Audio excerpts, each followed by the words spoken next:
promessa, e nós cremos na sua presença, porque Jesus Cristo abriu o caminho para que nós pudéssemos ter acesso a Deus. Então a nossa oração, os nossos louvores serão ouvidos, porque nós temos essa garantia, a palavra do Senhor nos dá essa garantia.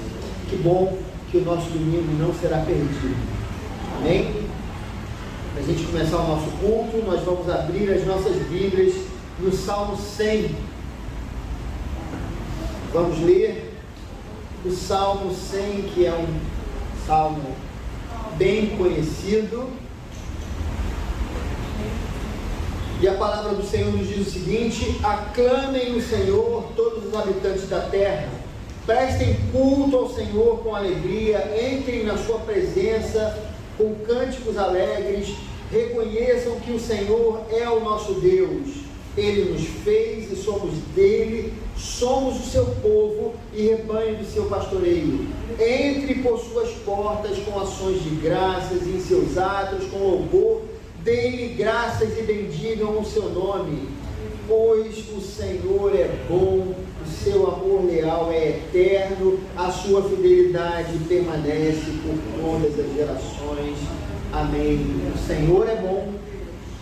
Vamos começar, vamos aclamar ao nosso Deus, vamos cantar, entrar na sua presença com cânticos, assim como nos fala o salmista, porque Ele nos fez e somos o seu povo. Amém. Vamos orar. Pai amado, Pai bendito, muito obrigado, Senhor Deus, pela tua presença aqui entre nós nessa manhã.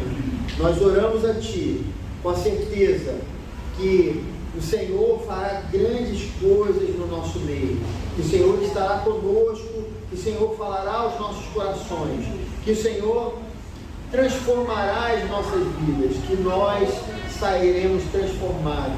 Muito obrigado, Senhor Deus, porque a Tua presença é o que nos motiva a estar aqui nesse lugar. Poderíamos estar em qualquer outro lugar nesse momento, mas o lugar mais importante de hoje é aqui, não porque nós estamos em meio a paredes preciosas ou qualquer outra coisa, mas porque a Tua presença está entre nós. Nós Te agradecemos, no nome de Jesus.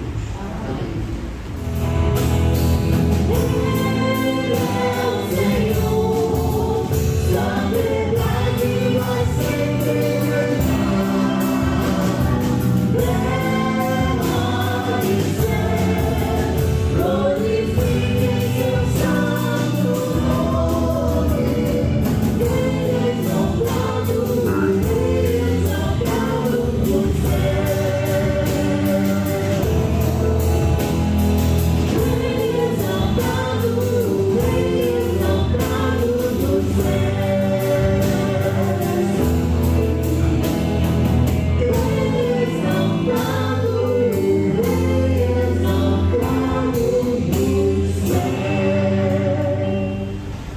nós nos colocamos diante de Deus, colocamos as nossas vidas diante dele,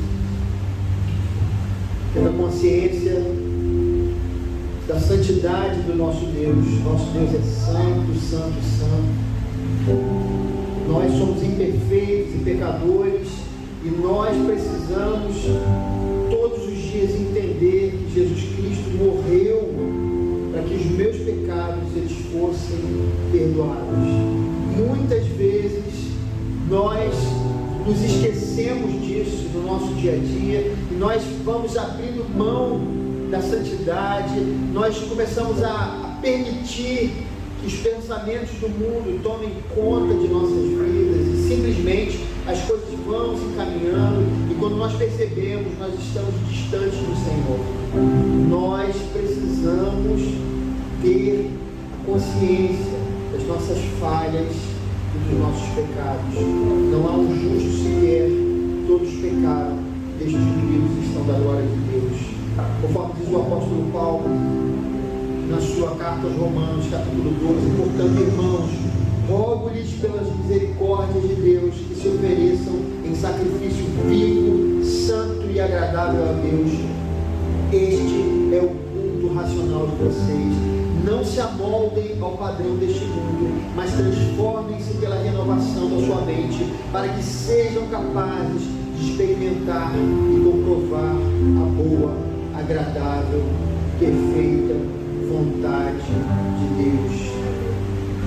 Queridos, nós não podemos nos acostumar com o mundo, nós não podemos nos acostumar com a filosofia desse mundo. Nós precisamos ver em Jesus o alvo de nossas vidas. Precisamos pedir ao Espírito Santo que nos mostre onde nós não temos sido perfeitos, onde nós temos sido errados, onde nós temos cometido falhas diante de Deus, e se nós temos simplesmente abandonado aquela disposição em servir ao Senhor. Coloque-se diante do Senhor, um coração contrito, peça perdão, peça ajuda ao Espírito Santo nesse momento. Ore por alguns minutos e fale, você e Deus. Peça ao Espírito Santo para te falar assim.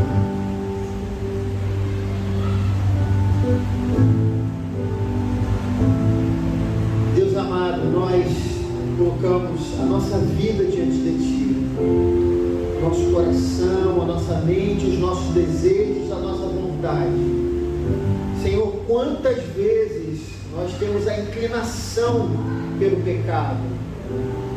Senhor, nós sabemos que isso faz parte da constituição humana. Mesmo após a conversão, nós temos uma inclinação para o mal.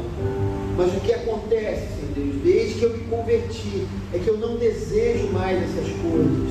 E quando eu erro, eu sei que eu não agrado a Ti. E por isso eu peço perdão, Senhor, pelas minhas falhas e pelos meus pecados. Eu oro ao Espírito Santo. Eu oro para que Ele possa me conduzir em santidade todos os dias. Afasta-me, Senhor Deus, do mal. Livra-me das tentações, mas que eu possa estar firme sempre em Jesus Cristo, olhando para Jesus Cristo. E mesmo que eu venha a pecar, que eu tenha consciência que eu tenho um advogado fiel, Jesus Cristo, o justo, e eu peço a Ti, Senhor Deus, por favor, que a minha vida não seja como a vida dos religiosos, dos fariseus do passado. Eu não quero simplesmente, Senhor Deus, parecer santo. Eu quero ser santo, ainda que eu não pareça, mas eu quero ser santo. Por favor, tenha misericórdia de mim. Ajude. É assim que eu oro. É assim que oramos. No nome de Jesus. Amém e amém. Queridos, vamos com um coração grato ao Senhor depositar os nossos dízimos e as nossas ofertas. O Senhor é bom, como disse o salmista, o salmo que nós lemos agora. O Senhor é bom, é sempre muito bom. Então, deposite aqui os seus dízimos e suas ofertas, com a certeza de que tudo que o Senhor faz por você é algo de bondoso. Ele é o seu sustento. Então, como um ato de gratidão ao Senhor, vamos também depositar os nossos dízimos e as nossas ofertas. Não esqueça de dar uma palavra de gratidão sincera ao Senhor também nesse momento, enquanto nós cantamos uma música ao nosso Deus, que é fiel. Deus é fiel, Ele está ao nosso lado, Ele não nos abandona, Ele sempre estará conosco, independente da situação, mesmo nos momentos difíceis, mas também nos momentos alegres. Tua mercê me sustenta e me guarda. O Senhor é fiel. Tu és fiel, Senhor. Tu és fiel, Senhor.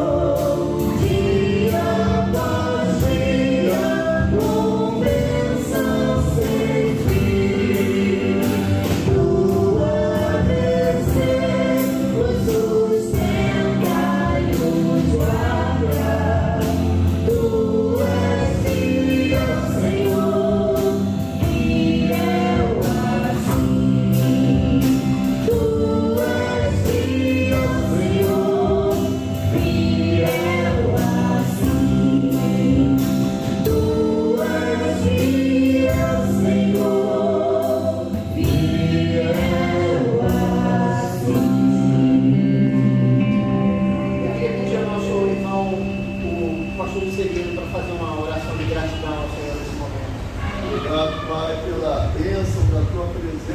conosco, como o Senhor prometeu que nunca nos deixaria.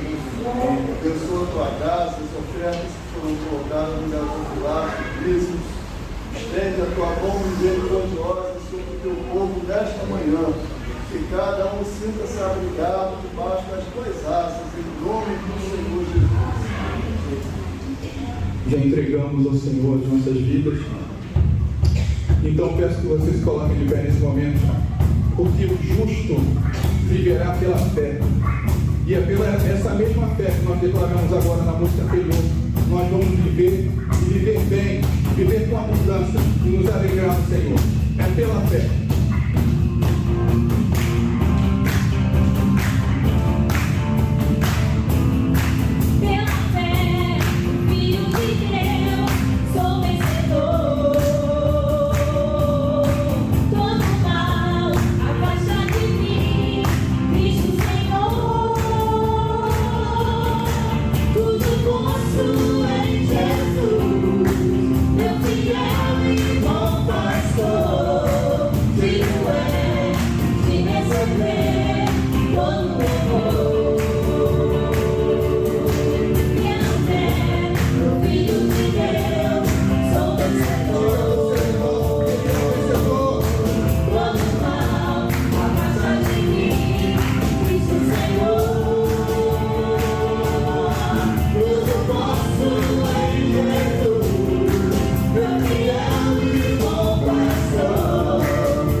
Senhor.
nós te agradecemos pela vida dessas crianças que aqui estão.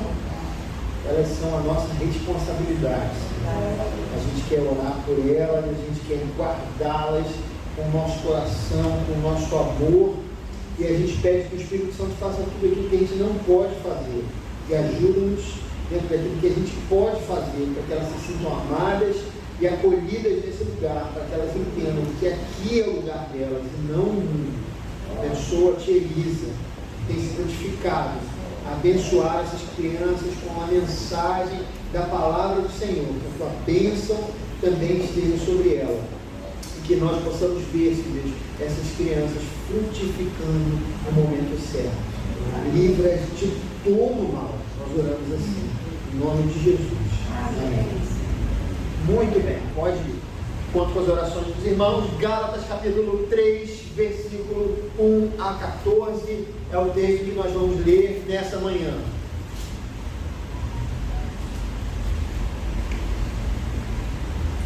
Gálatas capítulo 3, 1 a 14. Isso faz parte da nossa leitura bíblica devocional. E o texto nos diz o seguinte: ó Gálatas insensatos, quem os enfeitiçou? Não foi diante dos seus olhos que Jesus Cristo foi exposto como crucificado? Gostaria de saber apenas uma coisa: foi pela prática da lei que vocês receberam o Espírito ou pela fé naquilo que ouviram? Será que vocês são tão insensatos que, tendo começado pelo Espírito, querem agora se aperfeiçoar pelo esforço próprio? Será que foi inútil sofrerem tantas coisas? Se é que foi inútil. Aquele que lhes dá o Espírito e opera milagres entre vocês, realiza essas coisas pela prática da lei ou pela fé com a qual receberam a palavra. Considerem o exemplo de Abraão. Ele creu em Deus e isso lhe foi acreditado como justiça. Estejam certos, portanto, de que os que são da fé, estes é que são filhos de Abraão. Prevendo a Escritura que Deus justificaria os gentios pela fé, anunciou primeiro as boas novas a Abraão: por meio de você todas as nações serão abençoadas. Assim, os que são da fé são abençoados junto com Abraão, homem de fé.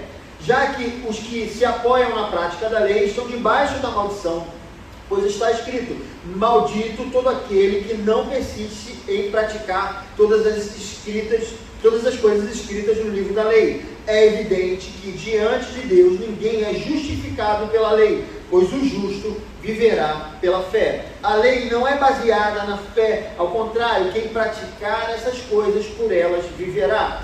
Cristo nos redimiu da maldição da lei quando se tornou maldição em nosso lugar, pois está escrito: maldito todo aquele que for pendurado em madeiro. Isto para que em Cristo Jesus a bênção de Abraão chegasse também aos gentios, para que recebêssemos a promessa do Espírito mediante a fé. Amém. Vamos orar.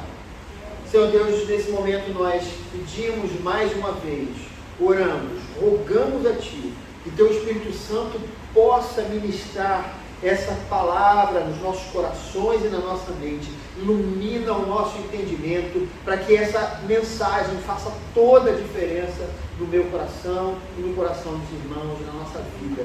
Nós oramos assim, no nome de Jesus. Amém. Os irmãos podem se assentar.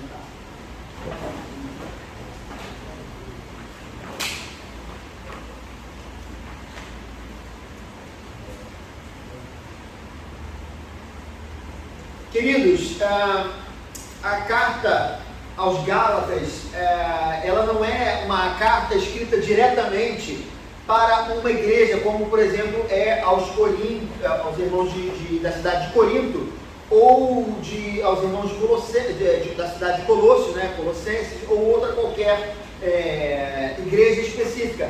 Ela na verdade é escrita para os irmãos da Galácia, que era uma região ali próxima à Ásia, na região da Ásia, onde essas igrejas estavam. O apóstolo Paulo, ele pregou o evangelho para essas igrejas. Elas foram instruídas pela mensagem apostólica do evangelho. Mas o apóstolo Paulo, como sempre, ele era motivado por alguma coisa ao escrever uma determinada carta. Nós vimos em Romanos que quando o apóstolo Paulo escreve, ele está escrevendo que havia um problema entre os irmãos da igreja. Era uma igreja que ficava em Roma, a casa dos romanos, né, uma igreja que ficava em Roma, e ali havia dois grupos distintos. Havia o grupo dos gentios nessa igreja e havia o grupo dos judeus, dos cristãos judeus, aqueles que haviam se convertido. E o grupo dos gentios achavam que eles não precisavam praticar nada da lei, né, enquanto os judeus, eles achavam que os gentios precisavam praticar alguma coisa, que aquilo era necessário. Então havia um conflito. Paulo escreve para resolver aquele conflito entre os dois, porque na verdade o que havia ali é que um grupo se achava superior ao outro. Os de linhagem judaica, os cristãos convertidos de linhagem judaica, se achavam superiores porque eles eram judeus, porque havia ali toda a cultura judaica por trás da fé que eles exerciam, enquanto os gentios, eles se achavam superiores porque eles achavam que eles não precisavam nada daquilo, e como os judeus praticavam algumas coisas, eles se achavam superiores. Paulo escreve para resolver esse problema. Nós vemos que há um problema parecido aqui nesse momento, mas não é exatamente o mesmo problema. O que nós sabemos é que esses irmãos de Gálatas, eles haviam recebido o evangelho dos apóstolos, o evangelho exato, correto, mas algo aconteceu e eles não estavam praticando aquele evangelho, o verdadeiro evangelho de Jesus Cristo. Nós vemos no capítulo 1, no versículo 7, no versículo 6, Paulo dizendo algo importante que nos dá uma dica sobre essa carta. Ele diz: admiro-me de que vocês estejam abandonando tão rapidamente aquele que os chamou pela graça de Cristo para seguirem outro evangelho que na realidade não é o evangelho. Ou seja, havia alguma coisa errada nisso que estava acontecendo, no ensino que o apóstolo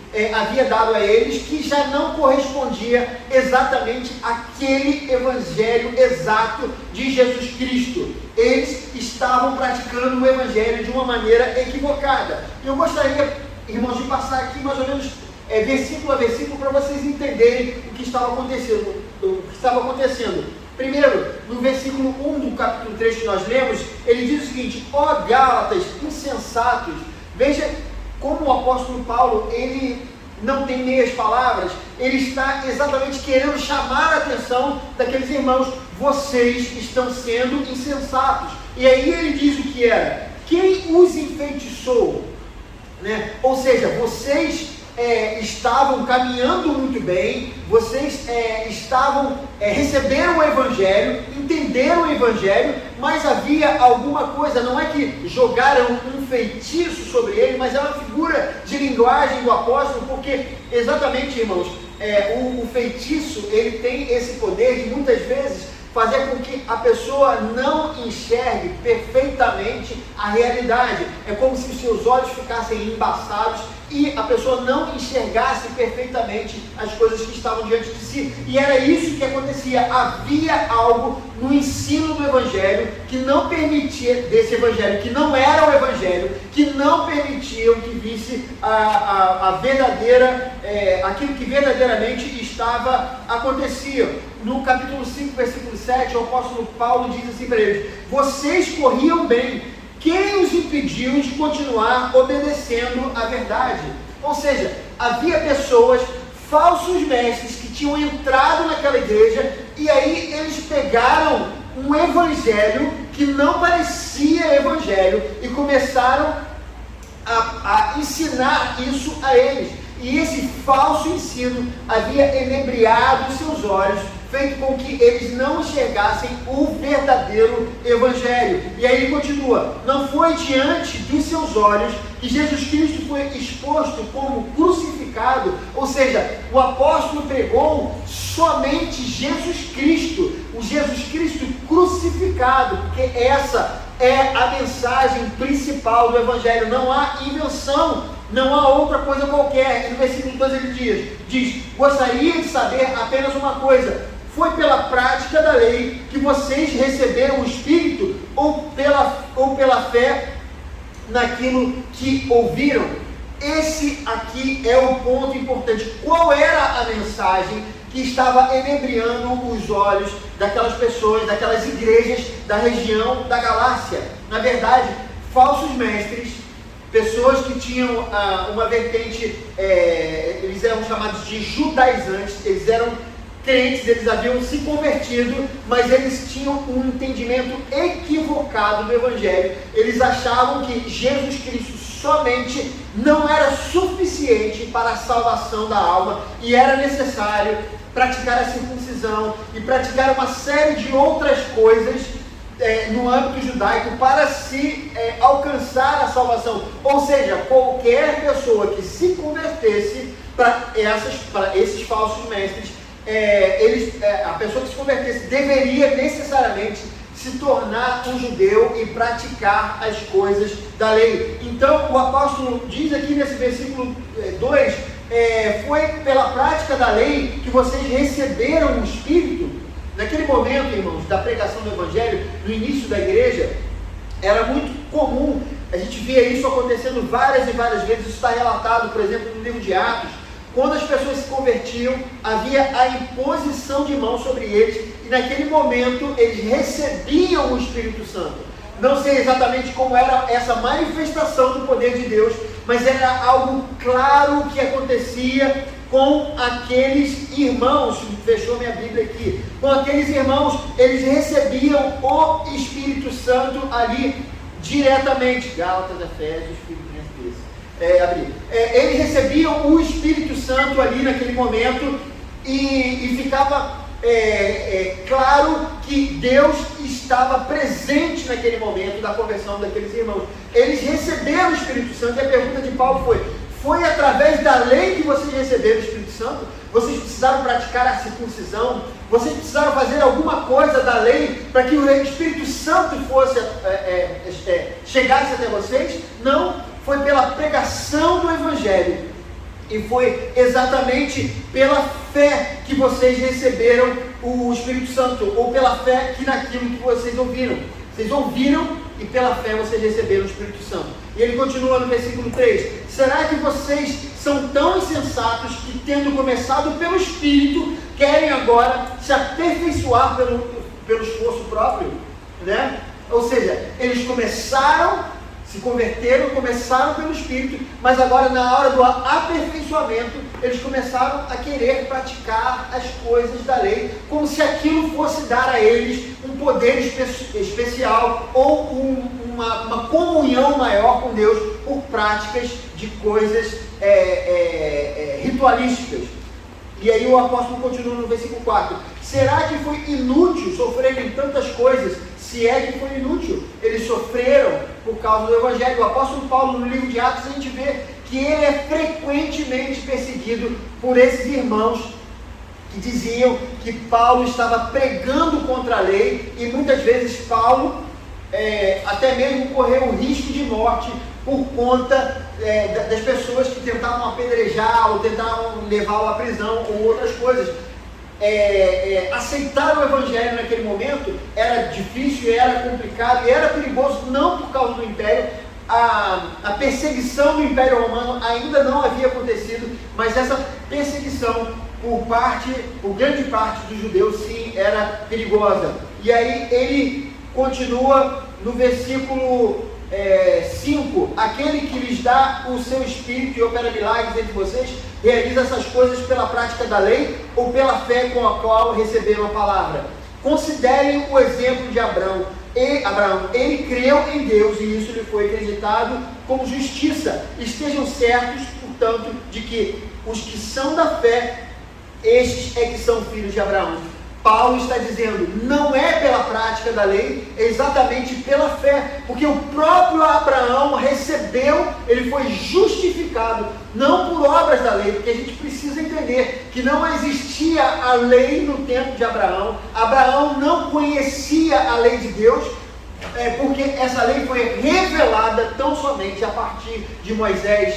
O que Abraão tinha era fé e um relacionamento com Deus. O que ele praticava era fruto do seu relacionamento com Deus, era a obediência a Deus. E aqueles irmãos estavam praticando coisas ritualísticas, achando que isso seria bom para eles, mas o apóstolo Paulo fala que não tem nada a ver com ritualismo, mas na verdade a fé é fundamental. E no versículo 10 ele diz: já os que se apoiam na prática da lei estão debaixo de maldição, pois está escrito: maldito todo aquele que não persiste em praticar todas as coisas escritas no livro da lei. E Paulo está dizendo: não adianta você praticar qualquer coisa da lei, porque para você praticar a lei, você precisa ser perfeito. E perfeito só há um: Jesus Cristo. Ele se tornou homem, andou entre nós, e ele, como homem, ele foi perfeito. A sua natureza era santa, porque ele era 100% Deus. Então ele não era como a natureza adâmica, que já era culpada diante de Deus, como nós somos. Já nascemos mortos em nossos delitos e pecados. Nós já somos uma ofensa ao nascermos diante de Deus. Ou seja, qualquer bebê que nasce necessita da graça de Deus. É isso que a Bíblia nos fala. Não há essa coisa de bebê puro, tal. Não existe isso diante de Deus, porque todos nós somos uma ofensa para Deus. Então o que nós somos é uma ofensa, e o que nós praticamos é também uma ofensa. Jesus Cristo, ele nasceu livre da natureza adâmica, livre do pecado, e quando ele andou aqui na terra, ele também não cometeu qualquer pecado. Se alguém quer andar segundo a prática da lei, ele precisa ser irrepreensível, mas não como os fariseus, que eram aparentemente irrepreensíveis. Por fora eles eram como templos, como túmulos caiados, mas por dentro eles eram cheios de podridão. O que o apóstolo está dizendo é que não há um justo sequer, todos pecaram e destituídos estão da glória de Deus. Essa é a mensagem apostólica, é isso que nós vemos o apóstolo Paulo pregar, e certamente isso ele pregou para esses irmãos da Galácia, dessa região da Galácia. Então, se eles quisessem seguir a lei, eles precisavam ser perfeitos, e isso é impossível. E no versículo 11 ele diz: é evidente que diante de Deus ninguém é justificado pela lei, pois o justo viverá pela fé. A lei não é baseada na fé, ao contrário, quem praticar essas coisas, por elas viverá. Ou seja, só há um jeito de você praticar a lei e viver, é sendo perfeito. E isso para nós é impossível. Cristo nos redimiu da maldição da lei, quando se tornou maldição em nosso lugar, pois está escrito: maldito todo aquele que for pendurado no madeiro. Isso para que em Jesus Cristo a bênção de Abraão chegasse também aos gentios, para que recebêssemos a promessa do Espírito mediante a fé. Ou seja, Jesus Cristo foi levado à cruz do Calvário, ele foi rejeitado pelos judeus, para que nós, gentios, recebêssemos também essa grandiosa bênção, e pela fé nós fomos alcançados. Os irmãos da Galácia, eles foram alcançados pela fé, tão somente pela fé, e por nenhum requisito qualquer da lei, porque a lei não pode salvar, a lei pode apenas condenar. Isso é o que o apóstolo Paulo nos fala aqui, queridos. Irmãos, eu queria fazer algumas aplicações importantes desse texto para nós nessa manhã. O evangelho da fé foi pregado a nós, assim como foi pregado também aos irmãos da Galácia. Muitas vezes nós acolhemos esse evangelho e passamos a viver a plenitude do relacionamento com Deus, assim como eles lá no começo. Às vezes, no momento de conversão que nós temos, nós entendemos que a nossa jornada com Jesus Cristo, ela é pela fé, não é por obras. Nós entregamos, nós confessamos os nossos pecados, nós andamos lado a lado com Jesus Cristo no discipulado, na comunhão com os santos, mas muitas vezes as coisas elas vão, a vida vai passando, e aos poucos nós vamos nos tornando enfeitiçados por coisas que vão nos levando para longe do Evangelho. coisas vão acontecendo na nossa vida e vivemos um evangelho que não é o evangelho. Eu tive conversando essa semana com um casal querido e eu dei eu criei uma metáfora, né, digamos assim, não vou chegar a tanto, né, não é uma palavra tão bonita assim, mas enfim, eu falei sobre a questão do achocolatado e do chocolate, né? E o achocolatado ele tem a cor do chocolate, né? Tem um gostinho de chocolate, mas quando você pega o chocolate, por exemplo, e faz um chocolate quente e coloca do lado do achocolatado, você vê que o achocolatado ele se parece chocolate, tem gosto do chocolate, mas não é chocolate, né? Quem consegue perceber as nuances vai ver que o chocolate é bem mais saboroso, né? E é completamente diferente. Muitas vezes nós estamos vivendo algo que se parece o evangelho, tem cor do evangelho, tem cheiro de evangelho, mas não é o evangelho, como o apóstolo Paulo disse aqui no capítulo 1, versículo 7, que eles estavam seguindo outro evangelho que na realidade não é o evangelho. Nós precisamos tomar cuidado com isso, irmãos. Muitas vezes a gente fica enfeitiçado, os nossos olhos veem uma coisa e a gente acha que a gente está vendo aquilo, mas nós estamos vendo algo parecido que não é realmente aquilo, né?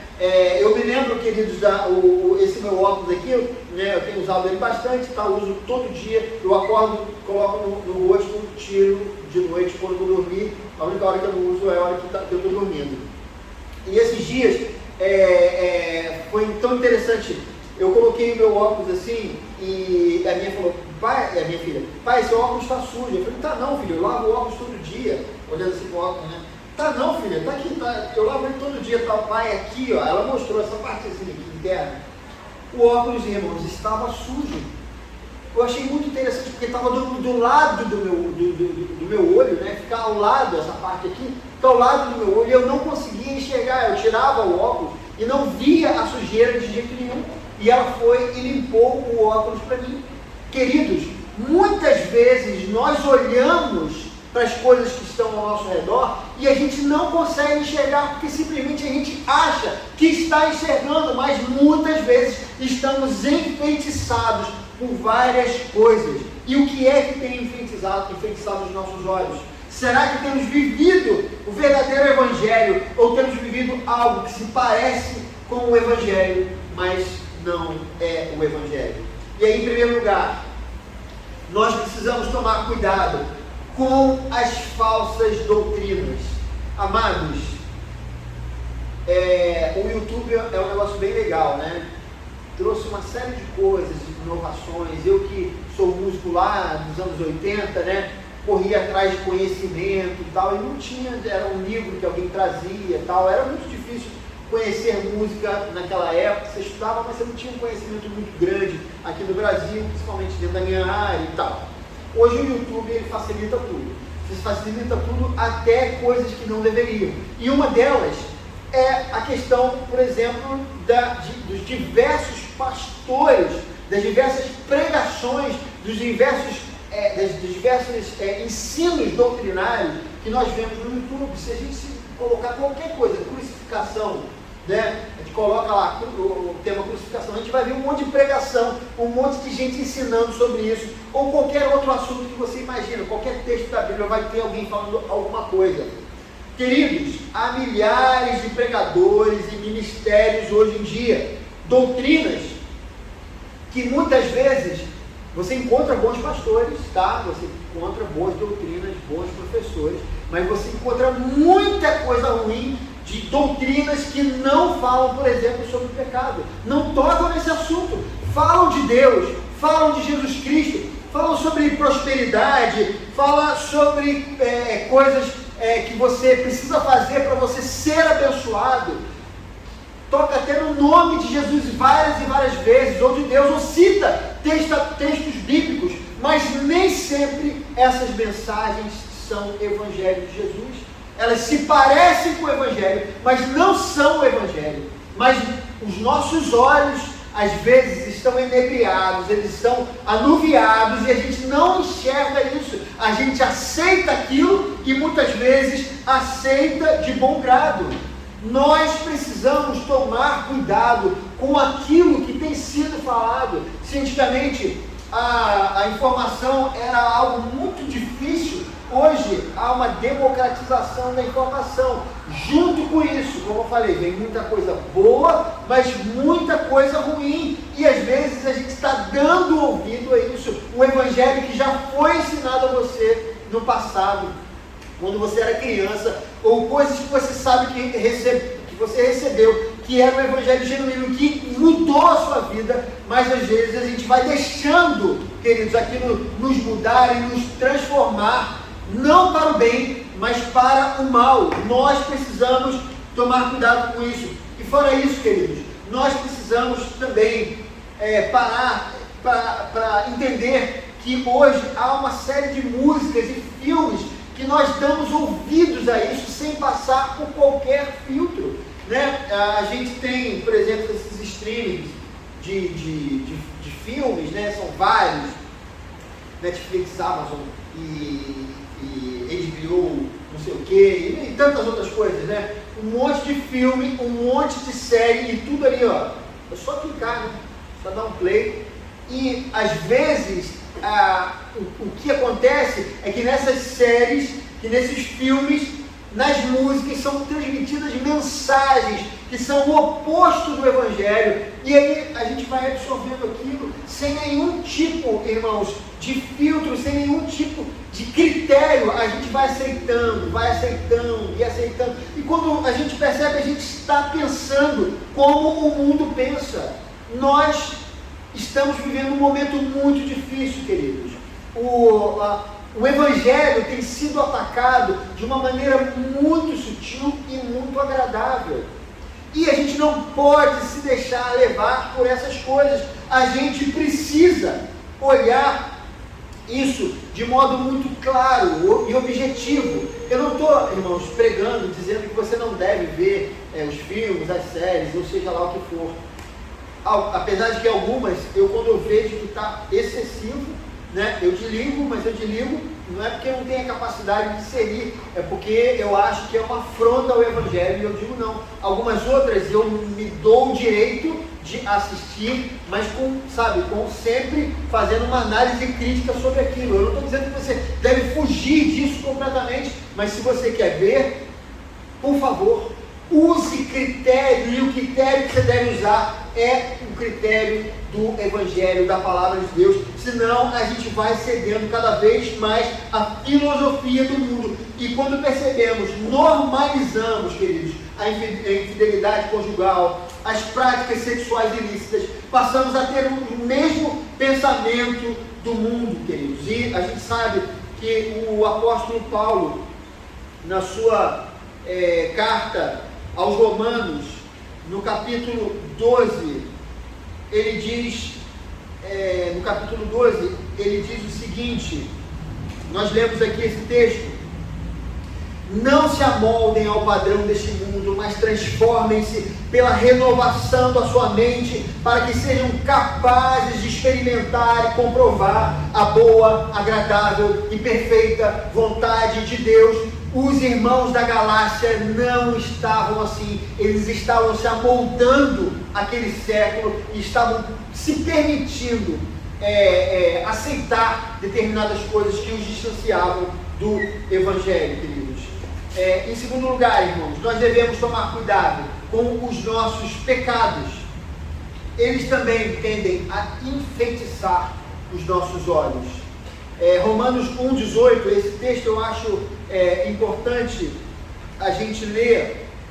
Romanos 1,18 a 23. Olha só o que o apóstolo Paulo fala sobre o ser humano. Ele diz o seguinte: portanto, a ira de Deus é revelada dos céus contra toda a impiedade e injustiça dos homens, que suprimem a verdade pela injustiça, pois o que de Deus pode se conhecer é manifesto entre eles, o que Deus lhes manifestou, pois desde a criação do mundo, os atributos invisíveis de Deus, seu eterno poder e a sua natureza divina têm sido vistos claramente, sendo compreendidos por meio das coisas criadas, de forma que tais homens são indesculpáveis, porque tendo conhecido a Deus, não o glorificaram como Deus, nem lhe renderam graças, mas os seus pensamentos tornaram-se fúteis e o coração insensato deles obscureceu-se, dizendo-se sábios, tornaram-se loucos e trocaram a glória de Deus imortal por imagens feitas segundo a semelhança do homem mortal, bem como pássaros e quadrúpedes e répteis. Isso, irmãos, são os olhos enfeitiçados da humanidade, que olha para esse universo e fala assim: não, Deus não existe, esse universo é perfeito, impossível que a vida tenha surgido por acaso, mas eles continuam insistindo que a vida sim surgiu por acaso, e dizem: não existe Deus, isso aí são coisas que vocês inventam. O homem natural, ele enfeitiçou os seus olhos, ele não quer ver, ele simplesmente obscureceu o seu coração, o seu pensamento e negou a existência de Deus. A tendência do ser humano, queridos, é fazer isso, fazer com que o coração fique obscurecido. A gente vê isso claramente na Bíblia, quando a gente olha, por exemplo, desde Adão, passando pelos profetas, indo até ali os fariseus. A Bíblia nos diz que o problema do homem está no seu coração, e no seu coração endurecido. Vocês se lembram que os fariseus viam Jesus e eles falavam assim: Senhor, dá-nos um sinal para que a gente possa crer. Se você fizer alguma coisa maravilhosa, a gente vai crer. Amados, o problema é que Jesus não parava de fazer coisas maravilhosas diante dos olhos daquelas pessoas, mas elas viam, mas fingiam que não viam. Esse era o grande problema. Queridos, o pecado que habita no nosso coração, ele tem o poder de nos enfeitiçar, de nos deixar cegos. Queridos, quando muitas vezes as pessoas estão numa situação, num conflito no lar, onde envolve a infidelidade, essas pessoas muitas vezes, por conta do pecado, elas não enxergam o tamanho da destruição que elas estão causando na vida do cônjuge que está sendo traído, na vida dos filhos, na vida dos familiares. Muitas vezes isso atinge até mesmo a vida profissional e tantas outras coisas, simplesmente porque a pessoa está enfeitiçada pelo pecado e parece que aquilo é a coisa mais importante e mais maravilhosa que já aconteceu na vida dela, e às vezes tudo indica que a pessoa está indo para um buraco sem fim, um abismo sem fim, mas ela continua se achando feliz e maravilhosa indo para aquele lugar, queridos.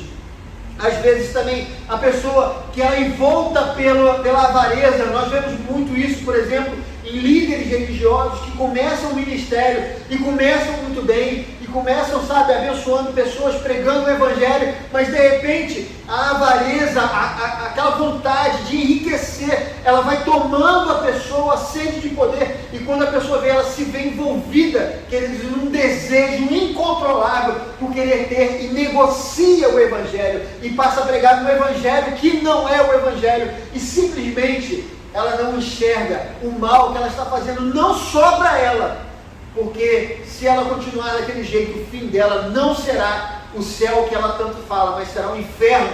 E também na vida das pessoas, onde ela prega o evangelho, que não é o evangelho, levando aquelas pessoas também a continuarem no caminho da perdição eterna, queridos.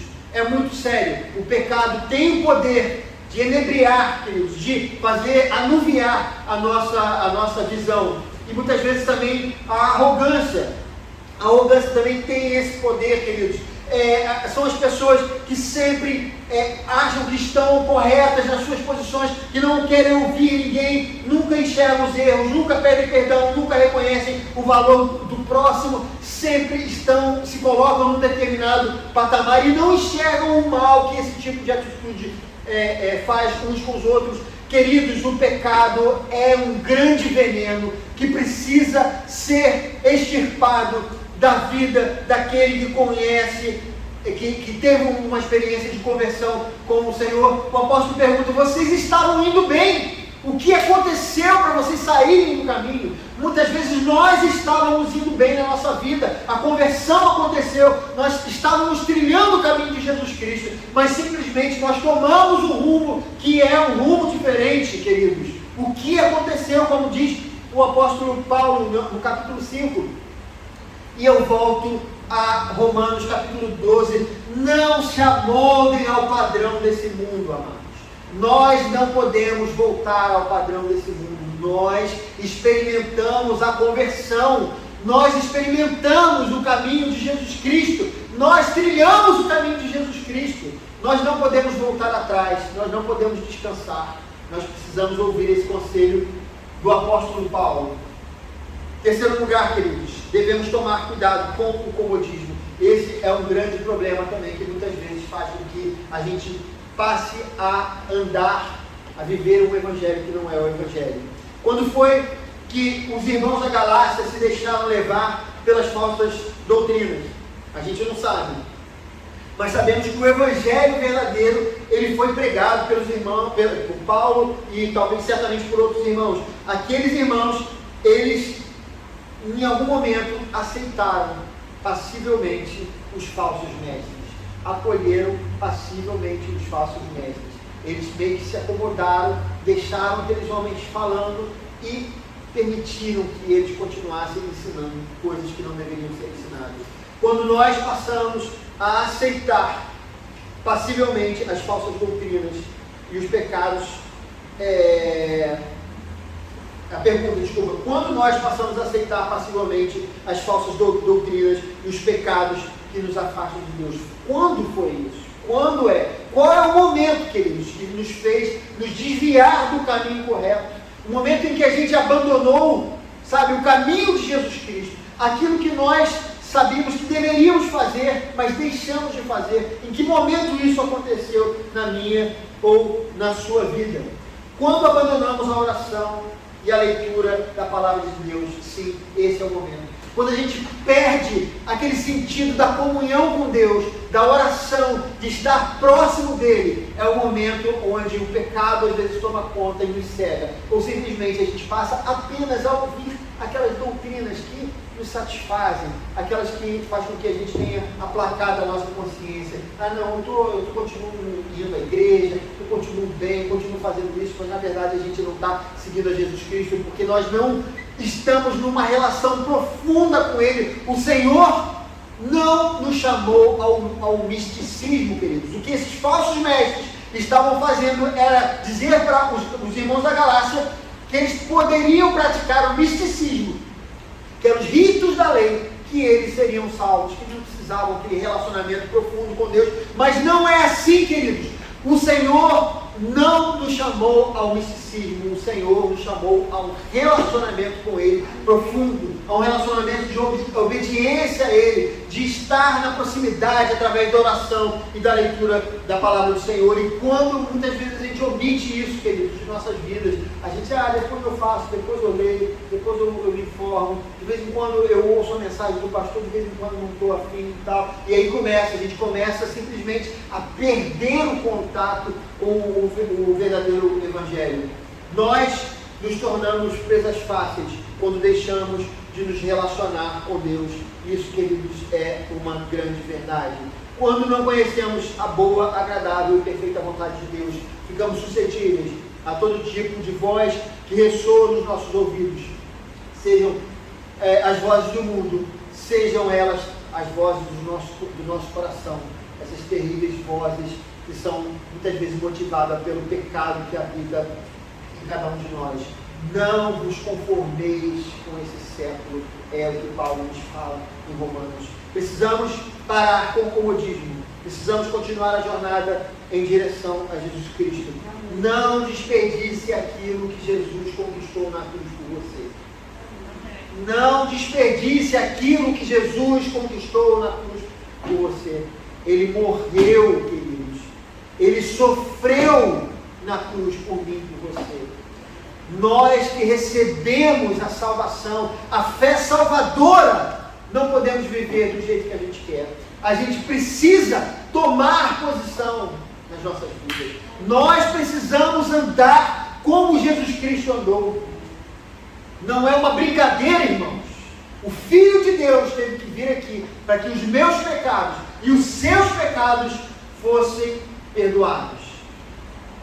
E andar, queridos, desperdiçar isso com misticismo é deixar de lado o que Jesus fez por você. Você não vai ser salvo porque você é crente, porque você tem carteirinha de crente, porque seu nome está no hall de membros da Igreja Presbiteriana de Fonseca, ou porque você canta hinos muito bonitos, ou seja lá o que for. Você não será salvo por nada disso. Cuidado com o legalismo. Os fariseus se achavam perfeitos, mas foram rejeitados. O Senhor não busca a perfeição de nós. Ele espera que estejamos sinceramente arrependidos de nossos pecados. Isso é o que Ele espera. O Senhor possa abençoar essa mensagem. O Senhor possa fazer de nós, de cada um de nós, um verdadeiro discípulo de Jesus Cristo. Que a gente possa, através da fé, seguir o caminho da salvação. E livra-nos, Senhor Deus, do ritualismo vazio. Que a gente realmente possa ter um contato profundo contigo todos os dias, para que os nossos olhos estejam bem abertos e que a gente viva o Evangelho, que é o verdadeiro Evangelho. Nós oramos assim, em nome de Jesus. Amém.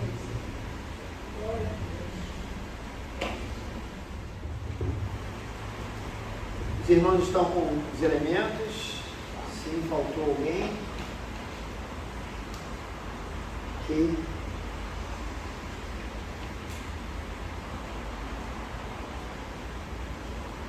1 Coríntios, capítulo 11, versículo 23 em diante, diz o seguinte: pois recebi do Senhor o que também lhes entreguei, que o Senhor Jesus, na noite em que foi traído, tomou o pão, tendo dado graças, e partiu, e disse: isso é o meu corpo, que é dado em favor de vocês, façam isso em memória de mim. Da mesma forma, depois da ceia, ele tomou o cálice e disse: esse cálice é a nova aliança do meu sangue, façam isso sempre que beberem em memória de mim. Porque sempre que comerem desse pão e beberem desse cálice, vocês anunciam a morte do Senhor até que Ele venha. Amém.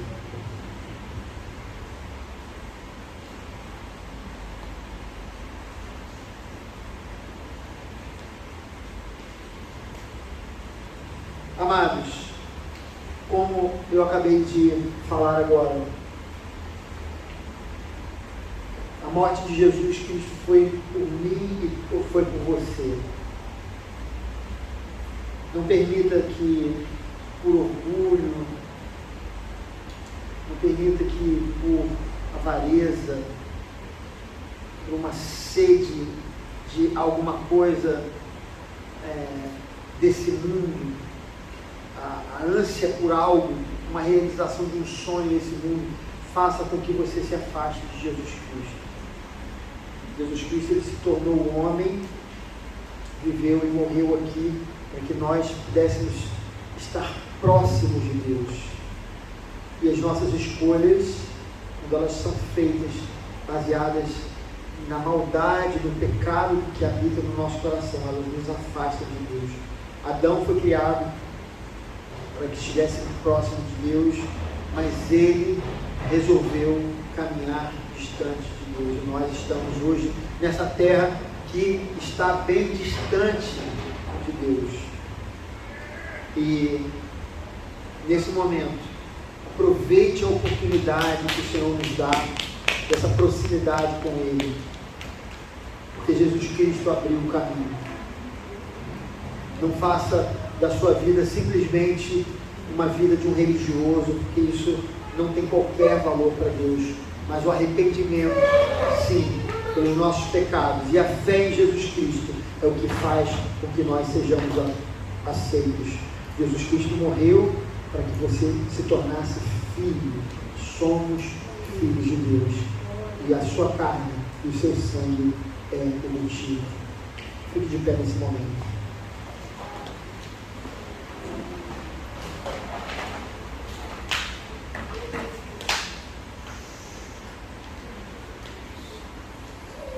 O Senhor Jesus, na noite que foi traído, tomou o pão e, dando graças, o partiu e deu aos seus discípulos, dizendo: tomai e comei, isto é meu corpo oferecido por vós. Fazei isso em memória de mim.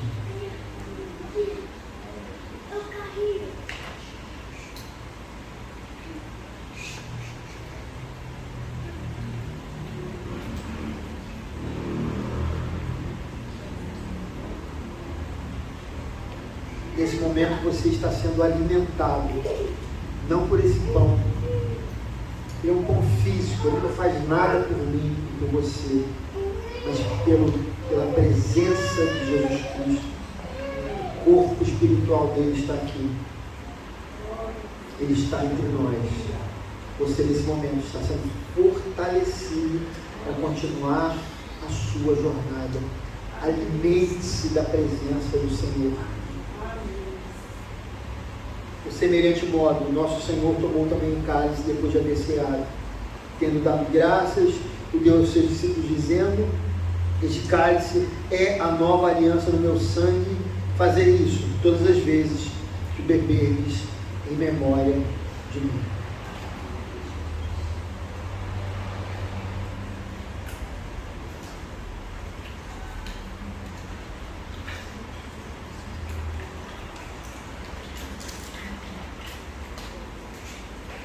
Deus amado, nós oramos a Ti nesse momento. Somos gratos ao Senhor pela bênção de podermos desfrutar da comunhão uns com os outros e da comunhão com o Teu Espírito Santo nesse momento. Esse momento, Senhor Deus, é o momento da ceia. Essa ceia agora, ela é uma ceia ainda imperfeita, porque ela apenas está apontando para uma ceia perfeita que acontecerá na eternidade, onde eu e os meus irmãos que aqui estão vão estar juntos de Jesus Cristo, do Filho, do Espírito Santo e do Deus Pai, assentados à mesa numa comunhão eterna de alegria e de felicidade, num lugar onde não haverá choro nem tristeza, Senhor, onde não haverá mais a possibilidade de pecado, onde eu vou amar o meu irmão intensamente, sem medo de ser ferido por ele. Muito obrigado, porque essa é uma promessa sólida, real e verdadeira, Senhor Deus, que nós temos. Obrigado por isso, Senhor. A nossa esperança não está nesse mundo, onde as coisas que nós vemos, elas envelhecem, elas apodrecem, elas perdem o seu valor. Não, nós nos sentimos amados e acolhidos por Ti, mas há muito mais esperando por nós. O melhor de Deus já veio, que foi Jesus Cristo, para nos dar a salvação. Tudo demais que a gente pode ter nessa terra é bem menor. O Senhor é bom, o Senhor vai nos abençoar, o Senhor vai abrir porta de emprego, vai nos dar coisas materiais, mas nada disso é tão importante quanto a morte de Jesus Cristo na cruz do Calvário, para que fôssemos chamados filhos de Deus. Obrigado, Senhor, por isso. Nós queremos viver como filhos aqui na terra. Nós queremos viver o Evangelho real e verdadeiro.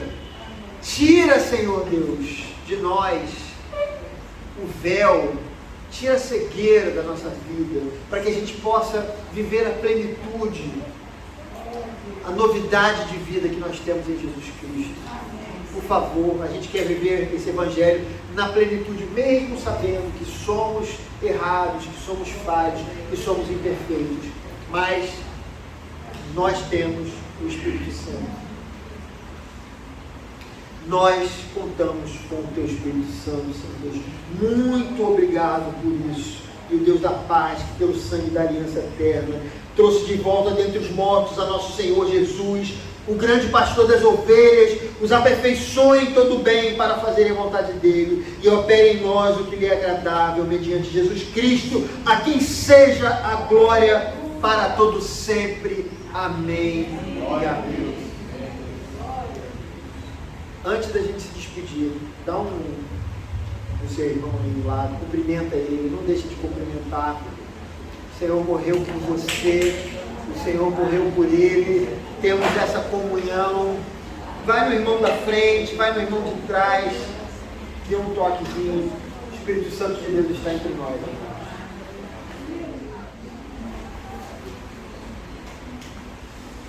Queridos, não temos aniversário antes, tá?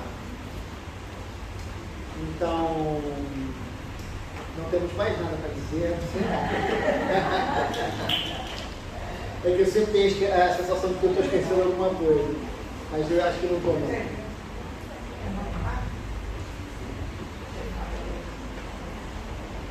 Feche os seus olhos nesse momento. Tem alguma coisa, Luciana? Não, né? Acho legal você avisar sobre o Natal, estudos pós-Natal, pós-Ano Novo. Luciana, não entendi nada. Tira a máscara, por favor. Avisar para a igreja sobre os pontos de Natal e Ano Novo, pós-Natal e pós-Ano Novo. Isso, vai ter perfeitamente, tá? As crianças vão fazer uma apresentação no dia 26 aqui, né? Então, esteja presente também, isso é importante. A gente, seria muito bom se a gente pudesse enfeitar a nossa igreja como a gente fazia nos outros anos. Eu confesso, irmãos, que eu não tenho como liderar isso, porque eu sou péssimo nisso, tá? Se algum irmão quisesse, se propuser ajudar, tem gente que vai ajudar, a gente faz reforma em uns 4, 5 pessoas, entendeu? E seria muito bom, eu ficaria muito feliz se isso acontecesse. Se não acontecer, tudo bem, não tem problema. Mas se acontecesse, seria muito bom. E aí, quem quiser se prontificar, tá? Fala com a Jossana ali. Pastor, eu fiz já uma listinha com os nomes, e aí quando vai em contato com as pessoas, você consegue fazer uma reunião sexta-feira, para dar uma ideia. Ótimo. Vai ficar lindo, né? Esse é um momento muito especial. Nós passamos momentos difíceis, né, irmãos? E a partir de agora a gente vai voltar a fazer alguns encontros, né? A gente precisa se reencontrar, a gente está há muito tempo sem fazer um evento, né? Evento para a gente comer algumas coisas e tal. Sexta-feira eu levei os jovens lá para minha casa, né? E, bom, eu fiz um pão para eles, tá? Eles disseram que gostaram. Não sei, né? Na frente do pastor, tá delícia, Então é isso, a gente precisa se encontrar. Eu fiz isso porque realmente eu estou sentindo muita falta dos irmãos. Ali embaixo os irmãos viram, né? Eu falei para os irmãos, realmente eu estou sentindo muita falta dessa comunhão com os irmãos. A gente passa por lutas e dificuldades e enquanto a gente está aqui na terra, queridos, vocês são Jesus na minha vida, eu sou Jesus na vida de vocês. É assim que a gente precisa ter essa consciência, tá? Por isso que a gente precisa andar junto. Ok? Vamos orar? Pai amado, Pai querido, te agradecemos pela bênção desse culto, a palavra, esse momento da ceia do Senhor. Como é bom sentir a tua presença, Senhor Deus. Como é bom saber que o Senhor está presente entre nós. Te louvamos por isso. Somos uma igreja pequena, mas sentimos a tua bênção de modo tão forte na vida de cada irmão aqui, nos cultos que nós fazemos. Muito obrigado por isso. Que teu Espírito Santo continue, Senhor Deus, a nos guiar, porque nós precisamos de ti. Senhor, abençoe cada família, dê saúde a cada irmão, que o Senhor possa prosperar a vida de cada família aqui presente, abrindo portas de emprego para aqueles que necessitam, prosperando o trabalho daqueles que precisam de mais renda, que precisam de mais prosperidade, mas que o Senhor esteja presente com cada irmão. Livra-nos das doenças, livra-nos das gripes, livra-nos, Senhor Deus, de assaltos, balas perdidas, atropelamentos. Nós confiamos no Senhor, o Senhor é a nossa proteção e a gente quer sempre ficar firme com o Senhor em toda e qualquer circunstância. Levante suas mãos agora. E agora, irmãos, que a graça do nosso Senhor e Salvador Jesus Cristo, o amor de Deus, o nosso Pai, o ensino, a comunhão e as consolações do Espírito Santo estejam sobre todos os que aguardam a vinda do nosso Senhor Jesus Cristo. Amém. Amém. Não esqueça de cumprimentar carinhosamente o seu irmão.